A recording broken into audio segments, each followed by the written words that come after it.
Hello, everyone. This is a Consortium update broadcast message from Michelle Brown. We have many questions regarding retirees. Many of you have been asking me about how to handle retirees when it comes to the Consortium and drug and alcohol testing. Also, you've been asking about how does the retirement situation apply to the clearinghouse.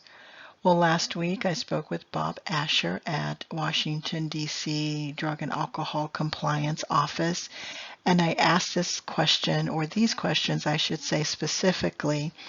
So we had quite a bit of a discussion around how to handle this and how all of this applies to the regulations and how you should look at your retirees that come in for DOT exams going forward. There are, first of all, a few things I need to clarify because some of you get confused about the types of retirees that we could be talking about. We all know that retired CDL drivers want to keep their CDL licenses, so they come to you to get a DOT physical exam, which is perfectly fine. However, the question is, how do we handle the drug and alcohol testing portion of it along with the clearinghouse for the retirees? First, you should understand that there are two different types of retirees. You have the first type, which is a CDL driver that does not have or own a CMV, a commercial motor vehicle.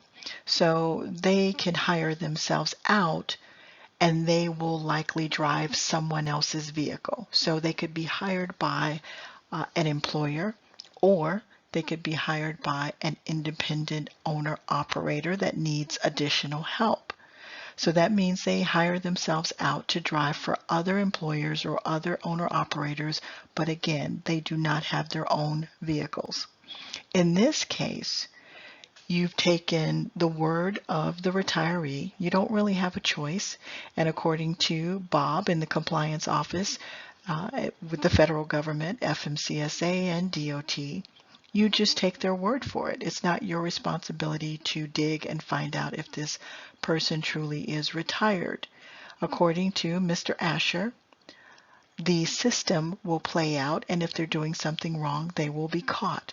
Remember, we've already been through this with the DOT exams, the physical exams. They now have a system that captures drivers that are not in compliance. The same thing will happen here, especially now that we have the clearinghouse. The drivers that do not own a vehicle will be managed by the employer that hires them.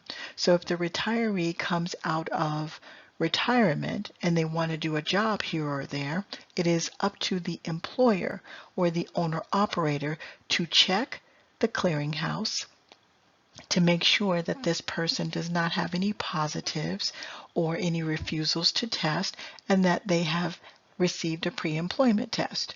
Now, you're probably asking, what if the retiree is not in the clearinghouse?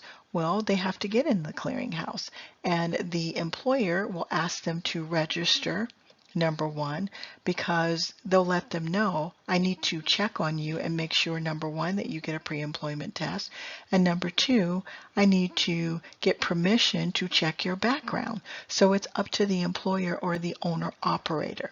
Now, if you are managing the clearinghouse for one of your clients or a lot of your clients because you offer this as a service, then you will manage it from the back end for the employer, meaning you will let the employer know you need to have a pre-employment test done for this independent operator that you're going to hire, and they now become part of the annual check.